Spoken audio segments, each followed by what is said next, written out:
नमस्कार दोस्तों, spiritual thoughts channel में आप सबका स्वागत है। कबीर बीजक रैमणी भाग 1 में हमने बताया था, कबीर साहिब के विचार रखे थे सृष्टि रचना और परमात्मा के बारे में। इस सारे ब्रह्मांड के रहस्य को सुलझाने के विषय में जो उन्होंने कबीर बीजक में अपने विचार रखे हैं वे बहुत ही विचारणीय हैं।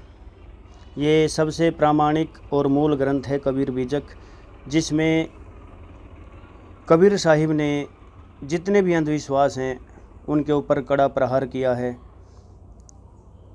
और सही रूप में हमें समझाया है। कबीर साहिब समझाते हैं, अंतर ज्योति शब्द एक नारी। पिछले भाग में हमने बताया था इसी के बारे में। अंतर ज्योति शब्द एक नारी, हमारे भीतर एक ज्ञान ज्योति है, जिसे जीव कह लो, चेतना कह लो या आत्मा कह लो। उसी प्रकार इच्छा रूपी नारी अवतरी, इसी दोहे का हम अर्थ लगाते हैं। इच्छा रूपी नारी अवतरी, तासु नाम गायत्री धरी। मनुष्य के मन से इच्छा रूपी नारी का अवतरण हुआ। मनुष्य के मन से इच्छा रूपी नारी का अवतरण हुआ, मतलब मनुष्य ने ही अपनी इच्छा से उसको उत्पन्न कर दिया, या कह लो मनुष्य ने अपने मन से उस चीज़ को बना लिया, अपने मन में ही कल्पना कर डाली उस चीज़ की।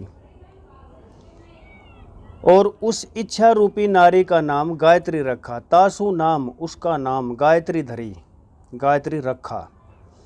गायत्री मनुष्य की इच्छा रूपी शक्ति है जो गायत्री कहलाती है। अब हम मान बैठे हैं कि गायत्री माता है और माता के रूप में शरीर वाली कोई शक्ति है, हमारे जैसा कोई उसका शरीर है। ये हमारी कल्पनाओं का मूर्त रूप है। हमने इच्छा की और उस इच्छा को मूर्त रूप दे दिया। जैसे कि 1975 में एक फिल्म आई थी जय संतोषी माँ, तो उससे पहले संतोषी माता को कोई जानता भी नहीं था, ना वेदों में, पुराणों में, शास्त्रों में कहीं पर भी वर्णन नहीं आया था। लेकिन उस फिल्म के आने के बाद घर घर में संतोषी माता की पूजा होनी शुरू हो गई, उनके व्रत रखे जाने लगे, उनकी पुस्तकें छपी जाने लगी, तो काफ़ी प्रचार प्रसार हुआ। तो ये कल्पना शक्ति है। तो जैसे कि ही कोई मंत्र है, गायत्री मंत्र ही है, काफ़ी शक्तिशाली। बताते हैं कि गायत्री मंत्र बहुत शक्तिशाली है, इससे बुद्धि ठीक होती है, ईश्वर की स्तुति की गई है इसमें। और मूल रूप से सूर्य की स्तुति के ऊपर बताया गया है कि ये सूर्य की स्तुति है, और उस परमपिता से हमें सद्बुद्धि देने की प्रार्थना की गई है इस मंत्र में।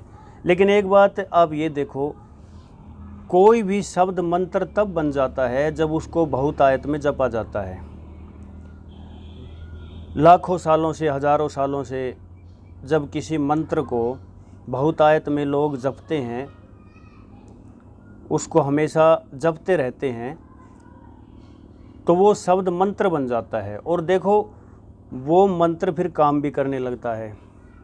वो काम क्यों करने लगता है? क्योंकि उस मंत्र में एक शक्ति निहित हो जाती है, लोगों की भावनाओं की, श्रद्धा की, और उससे संबंधित शक्ति भी बन जाती है जो कार्य करती है लोगों की। तो गायत्री मंत्र किसी ने जपा सच्चे मन से, उसका काम पूरा हो गया, ये श्रद्धा विश्वास हो गया। लेकिन ये जो शब्द है ये मंत्र बन गया, बहुत से लोगों के द्वारा पूर्व में जपा गया, पहले भी लोगों ने काफ़ी जपे, और आज जब कोई इसको जपता है श्रद्धा विश्वास से, तो उसमें एक निहित शक्ति बन गई, क्योंकि उससे संबंधित शक्ति भी उत्पन्न हो गई।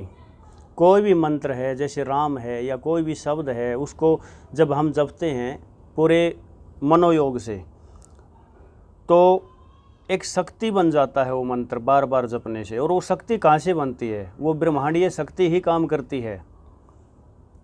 अब उससे संबंधित अगर हम मानने लग जाएं कि ये गायत्री माता है, ये हमारे कार्य करती है, तो अपने अपने मन की भावना है। कोई गायत्री माता कह लो, कोई गायत्री मंत्र को ईश्वर की उपासना कह लो, कोई सूर्य की उपासना कह लो। अगली रेमणी है भाग 2, उसमें कबीर साहिब क्या कहते हैं इस बारे में अपने विचार रखेंगे। कबीर साहिब कहते हैं, प्रथम आरंभ कौन को भयऊ। पहले पहल, प्रथम, आरंभ शुरुआत, उत्पत्ति, कौन को किसकी, भयऊ हुई, तो पहले पहल किसकी उत्पत्ति हुई। दूसर प्रगट किन्ने सो ठयऊ। दूसरी बात यह है, प्रगट हुए वो कौन सी ठोर है जहाँ पर ठहर कर, जहाँ पर बैठ कर सृष्टि की रचना की। दूसर प्रगट किन्ने सो ठयऊ। प्रगटे ब्रह्मा विष्णु शिव शक्ति। ब्रह्मा विष्णु शिव और शक्ति मतलब माया प्रगट हुई। प्रथमे शुरू में, प्रारंभ में, भक्ति किन्ने जीव उक्ति। यहाँ जीव का मतलब जीव है। तो शुरुआत में, प्रारंभ में जीव ने किसकी भक्ति की। ब्रह्मा विष्णु शिव शक्ति आदि की भक्ति ये जीव करने लग गए और अपने अपने अनुमान से, कल्पना से। प्रथमे भक्ति किन्ने जीव उक्ति। उक्ति का मतलब होता है ऊपर कही गई। तो ऊपर कौन कहे गए हैं, ब्रह्मा विष्णु और शिव शक्ति। प्रगटे पवन पानी ओ छाया, बहु विस्तार के प्रगटी माया। पवन पानी प्रगट हुए और बहुत ही विस्तार से माया प्रकट हुई। प्रगटे अंड पिंड ब्रह्मांडा, पृथ्वी प्रगट किन्ने नौखंडा। अंड पिंड और ब्रह्मांड प्रकट हुए, नौ खंडों सहित पृथ्वी प्रकट हुई। प्रगटे सिद्ध साधक सन्यासी, ई सब लागी रहे अविनाशी। सिद्ध साधक सन्यासी ये सब उस अविनाशी परमात्मा की खोज में लगे रहे। प्रगटे सुर नर मुनि सब झारी, ते ही के खोज परे सब हारी। प्रगटे सुर नर मुनि सब झारी, ते ही के खोज परे सब हारी। सुर नर मुनि जन सब किसी अविनाशी की खोज में लगे रहे और थक हार कर परेशान हो गए। जीव शिव सब प्रगटे, वही ठाकुर सब दास।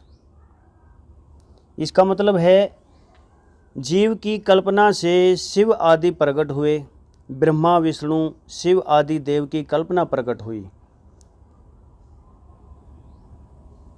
मतलब ये है कि वे सब ठाकुर बन बैठे।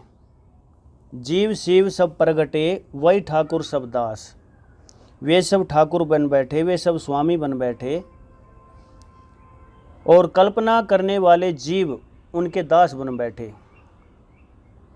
जीव शिव सब प्रगटे, वही ठाकुर वे स्वामी बन बैठे, सब दास। और जो कल्पना करने वाले जीव हैं वे उनके दास बन बैठे। कबीर और जाने नहीं एक राम नाम की आस। कबीर साहिब कहते हैं कि मैं और कुछ नहीं जानता। कबीर और जाने नहीं एक राम नाम की आस, कि मैं कुछ नहीं जानता, मुझे उस राम नाम की जो मेरे रोम रोम में रम रहा है उसकी ही आस है, उसी का भरोसा है। तो यहाँ पर विचारणीय तथ्य क्या है। अब आप सोचोगे कि कबीर साहिब ने तो हर जगह राम का वर्णन किया है, स्पष्ट तौर पे हरि शब्द बार बार आया है, राम शब्द बार बार आया है। तो बहुत से सोचेंगे राम की भक्ति करते थे, बहुत से सोचेंगे हरि की, विष्णु की भक्ति करते थे। अपनी अपनी सोचने समझने की बात है बस। लेकिन कबीर साहिब के जो प्रमाणिक ग्रंथ हैं, कबीर बीजक, यही सबसे ज़्यादा प्रमाणिक है। बाकी अन्य ग्रंथ हैं उनमें काफ़ी मिलावटें हैं।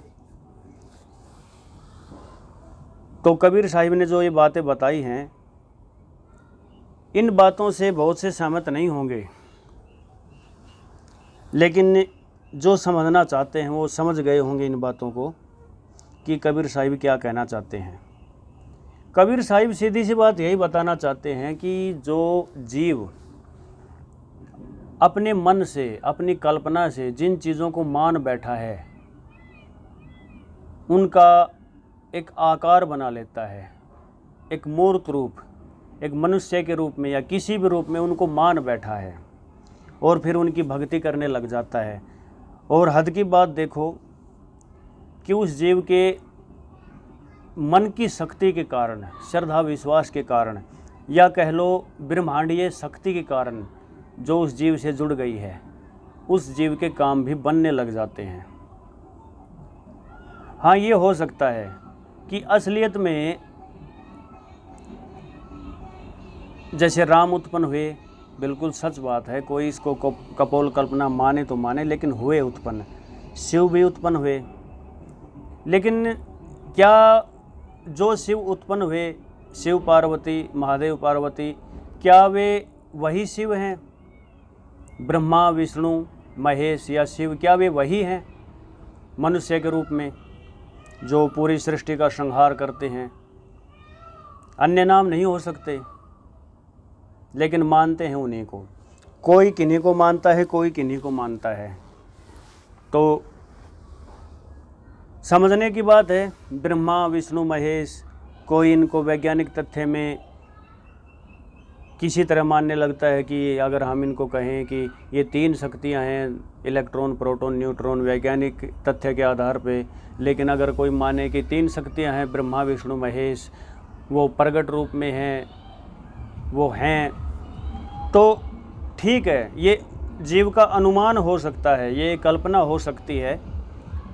और उनसे संबंधित, उनसे संबंधित नाम वाले भी उत्पन्न हुए हैं। जिस राम को हम कहते हैं, जो परम शक्ति है, उसको राम भी कहते हैं हम, लेकिन दशरथ का बेटा भी तो राम था, उसको भी मानते हैं। तो ये सब अपनी अपनी मानने की बातें हैं। अब पहले किसकी उत्पत्ति हुई, इस बात को हम सोचते हैं कि सबसे पहले क्या उत्पन्न हुआ होगा, क्या बना होगा संसार में सबसे पहले, और जो बना हुआ है उसको किसने बनाया, फिर बनाने वाले को भी तो किसी ने बनाया होगा। ये तो प्रश्न है, इनका कोई अंत नहीं है। तो वही बात कह देते हैं कि जो कुछ है वो अनादि है, जिसकी कोई शुरुआत नहीं, वो अनादि कहलाता है। अनंत है जिसका कोई अंत नहीं, अजन्मा है जिसका जन्म नहीं हुआ, अविनाशी है जिसका विनाश नहीं होता। तो परमात्मा को इसी प्रकार बताया है। लेकिन जिसका जन्म हुआ है तो निश्चित तौर पर उसकी मृत्यु है। तो परमात्मा तो अविनाशी है, उसका जन्म नहीं हुआ, अजन्मा है। अगर वो मतलब परमात्मा अगर जन्म लिया है परमात्मा ने, तो फिर मरण भी निश्चित है। तो परमात्मा अजन्मा है, अविनाशी है। तो जो अजन्मा अविनाशी है वो अनादि भी है, जिसका कोई छोर नहीं, जिसकी कोई शुरुआत नहीं। तो परमात्मा को किसी ने नहीं बनाया, शुरू से सब कुछ यही चल रहा है। तो पहले किसकी उत्पत्ति हुई, और उत्पत्ति हो भी गई तो कौन सी जगह पे ठहर करके ये सृष्टि बनाई परमात्मा ने। कई जगह वर्णन आता है कि 6 दिन में सृष्टि की रचना करके सिंहासन पर जा विराजे, आराम किया, विश्राम किया। तो अब पहले सिंहासन बनाया होगा विश्राम करने के लिए, या पहले सृष्टि बनाई? सृष्टि बाद में बनाई, पहले सिंहासन बनाया, क्योंकि आराम करने के लिए कुछ तो चाहिए। लेकिन ये तो खैर आप अपनी कल्पनाएं हैं कि 6 दिन में सृष्टि बनाई, 7वें दिन मतलब तख्त पे जा विराजे, सिंहासन पे बैठ के विश्राम करने लगे। तो परमात्मा ऐसा तो है नहीं कि वो थक जाए, उसको विश्राम की ज़रूरत पड़े। और वही बात आती है कि पहले सृष्टि बनाई या वो सिंहासन बनाया जिस पे आराम किया। अब समझने वाले तो इन बातों को कहेंगे कि नहीं नहीं, ये सिर्फ समझाने की बातें हैं, ये सिर्फ कुतर्क करने की बातें नहीं हैं, ये कहेंगे लोग। लेकिन ठीक है, आप अपने विचार हैं, जो जैसा माने, कोई बात नहीं है। आगे चलते हैं। सिद्ध साधक सन्यासी सुर नर मुनि आदि जितने संसार में हुए, सब किसी अविनाशी तत्व की खोज में लगे रहे, थक हार कर परेशान हो गए। तो कबीर साहिब समझाना चाहते हैं कि जीव से ही ईश्वर देव आदि की कल्पना प्रकट हुई है, और जो कल्पना किए गए जो पदार्थ हैं वे स्वामी बन बैठे, उनको हमने मालिक मान लिया और हम उनके दास बन गए। ये समझाना चाहते हैं कबीर साहिब। मुझे केवल उसे आत्म स्वरूप राम का ही भरोसा है जो मेरे रोम रोम में रम रहा है। जीव जिस परम तत्व, परम ब्रह्म, परम सुख सागर को खोज रहा है वो स्वयं है, खुद है। इसलिए साधक को अपने मन की कल्पनाओं से लौटकर अपने चेतन स्वरूप के बोध एवं स्थिति को समझना चाहिए, उसकी ओर मुड़ना चाहिए, सब सारे रहस्य खुल जाएंगे। तो अध्यात्म प्रेमियों, बस इतना ही कहना था, इतने ही आज के लिए विचार रखने थे। बाकी फिर कभी। धन्यवाद दोस्तों।